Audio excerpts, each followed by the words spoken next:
प्यारे बच्चों, आज हम भूगोल विषय में कक्षा 11 के बच्चों को आज दूसरा चैप्टर जो है हम प्रारंभ कर रहे हैं। प्रथम खंड में दूसरा चैप्टर है पृथ्वी की उत्पत्ति एवं विकास। पृथ्वी की उत्पत्ति एवं विकास दूसरा चैप्टर में जो है आपका हम आज बताएंगे कि पृथ्वी की उत्पत्ति कैसी हुई और किस प्रकार से कुछ अन्य भी ग्रहों की उत्पत्ति। पृथ्वी भी एक ऐसा एक ग्रह है। इसी पृथ्वी पर मानव जीवन संभव है। तो आज हम आपको एक शब्द हम बताएंगे। सबसे पहले हम ये बता दें आपको कि अंतरिक्ष क्या है। बहुत ऐसे विचार आते होंगे कि अंतरिक्ष क्या है। अंतरिक्ष का जो एक आशय है, यह ऐसा एक आशय है अंतरिक्ष का, विभिन्न आकाशीय पिंडों के बीच, विभिन्न आकाशीय पिंडों के बीच वायु रहित रिक्त स्थान को हम अंतरिक्ष कहते हैं। वायु रहित रिक्त स्थान को हम अंतरिक्ष कहते हैं। तो आकाशीय पिंडों के बीच वायु रहित रिक्त स्थान को हम अंतरिक्ष कहते हैं। दूसरा आपका एक है ब्रह्मांड, क्योंकि पृथ्वी की उत्पत्ति एवं विकास में ब्रह्मांड का सहारा लिया गया है। तो ब्रह्मांड से हमारा जो आशय है कि ब्रह्मांड को भी हमने आपको ये बता दें बच्चों कि आखिर ब्रह्मांड क्या है। ब्रह्मांड ये भी जो है असीम विशाल अंतरिक्ष, जिसमें लाखों मंदाकिनी या ताराओं को हम ब्रह्मांड कहते हैं। ब्रह्मांड में तमाम असीम असंख्य आकाशीय पिंड होते हैं। उन्हीं पिंडों को हम आकाशीय पिंडों को ही हम क्या कहते हैं, लाखों मंदाकिनी पिंडों को हम आकाशगंगाओं को हम ब्रह्मांड की संज्ञा देते हैं। इसी ब्रह्मांड में जो अनेक आकाशीय ताराएं जो है मंदाकिनी, ये सब इसी ब्रह्मांड में स्थित है। और ब्रह्मांड का जो निर्माण हुआ वह एक आद पदार्थ के गैसीय प्रकोप से ब्रह्मांड का निर्माण हुआ। ब्रह्मांड का जो निर्माण हुआ वह आद पदार्थों के ऐसे गैसीय पदार्थों के संयोग से ब्रह्मांड का निर्माण हुआ। तो दो बातों को हमने प्रकाश डाला। आप पृथ्वी की उत्पत्ति के विकास में हम बताएंगे विकासवादी सिद्धांत और दूसरा है प्रलयवादी सिद्धांत। इस विकासवादी सिद्धांत में हमारे भूगोलविदों का कहना है, इस विकासवादी सिद्धांत में कि पृथ्वी की उत्पत्ति सूर्य से लिया। इनके बफन ने 1745 में, कांट ने 17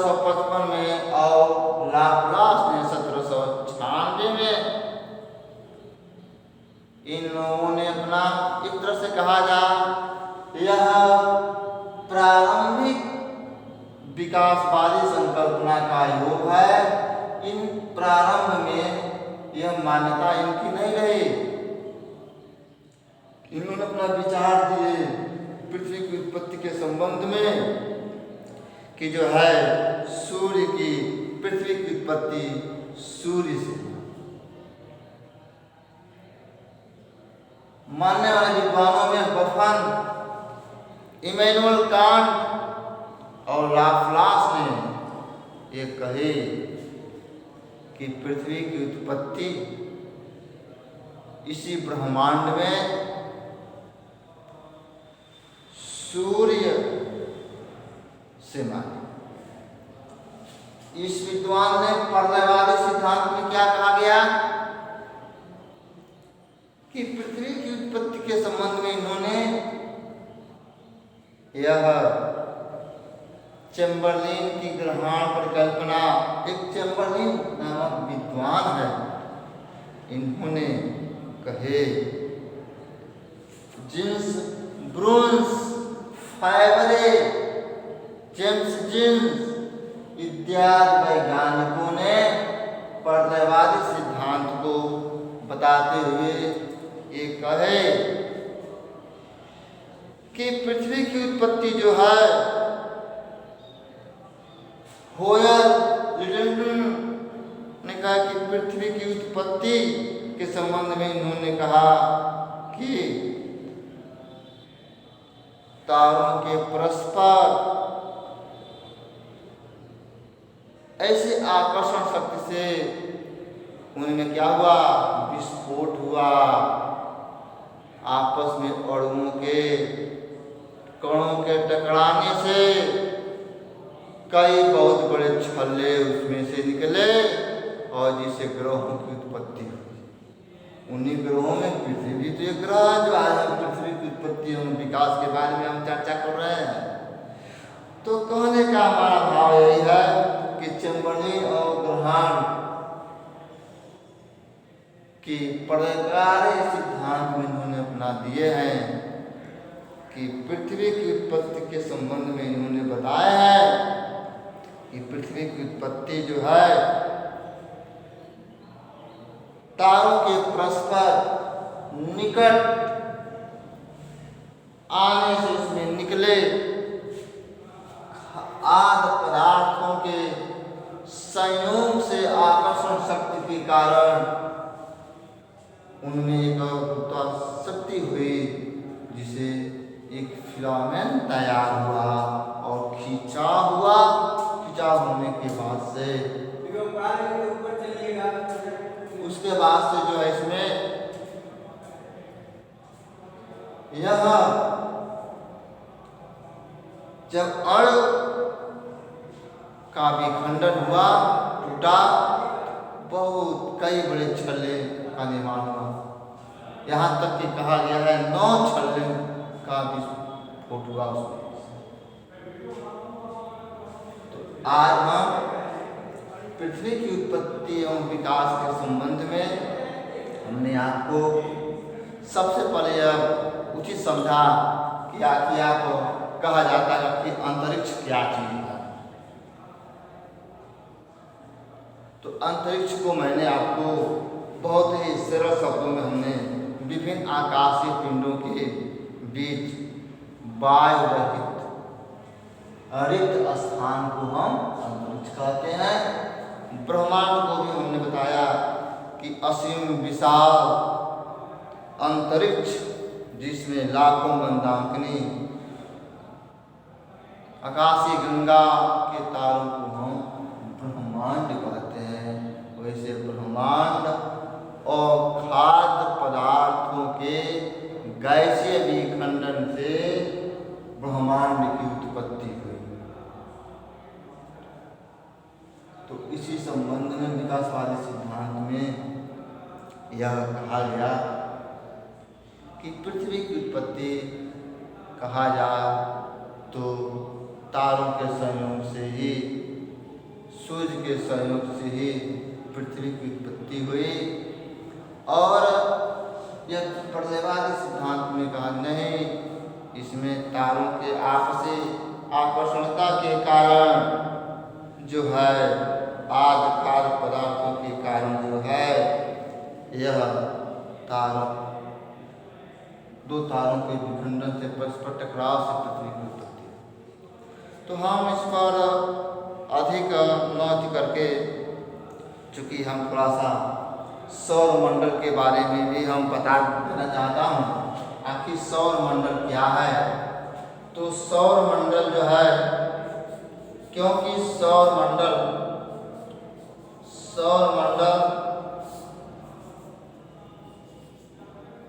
आप जानते हैं सौर सूर्य मंडल परिवार, जिससे माने अपना परिवार है, सदस्य है, हम सभी लोग, मुखिया कोई होता है और उस मुखिया के घर में बहुत सारे लोग होते हैं जिसका कई नाम है, मोहन है, राकेश है, जो भी नाम रख लीजिए। उसी तरह से ब्रह्मांड में भी, सौर मंडल में भी ऐसे 9 छोटे बड़े ग्रह हैं, उनका भी नाम है। तो सौर मंडल में ग्रहों के जो निर्माण है उसमें जो है आपको बता देगा कि सौर मंडल जो है एक ऐसा परिवार है जिसे सूर्य, बुध, शुक्र, पृथ्वी, मंगल, बृहस्पति, शनि, अरुण, कुबेर, यह इत्यादि इस सौर मंडल में रहते हैं और सभी ग्रह सूर्य की परिक्रमा करते हैं। तो सौर मंडल में ग्रहों में अपना जो है ऊष्मा नहीं होता, ग्रहों में कोई प्रकाश नहीं होता है, बल्कि तारों में अपना एक कोई न कोई प्रकाश होता है। वैसे पृथ्वी ग्रह है जिसमें कोई प्रकाश नहीं होता। तो हम आपको बता दें, उपग्रह, पृथ्वी का उपग्रह एक चंद्रमा है और ये पृथ्वी का ग्रह जो चंद्रमा है उपग्रह है। इसमें शुद्ध ग्रह, पुच्छल तारे भी आते हैं ब्रह्मांड में, सौर मंडल में, सौर परिवार में। तो आपको हम बता दें बच्चों कि तारा जानते हैं कि एक ऐसी गैसीय पिंड है, उसे सूर्य को भी तारा कहा गया है कि एक ऐसी गैसीय हीलियम, हाइड्रोजन इत्यादि गैसों के प्रभाव एक तरह का मिश्रण है जिसमें तारों का निर्माण हुआ है, ग्रहों का निर्माण हुआ है।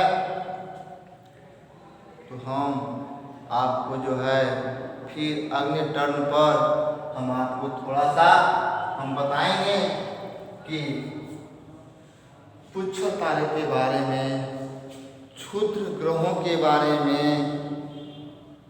तो बस आज इतना ही आप लोग ये जाने कि पृथ्वी की उत्पत्ति के संबंध में विकासवादी सिद्धांत में बफर और कान इन विद्वानों ने कहा कि पृथ्वी की उत्पत्ति जो है सूर्य से हुआ।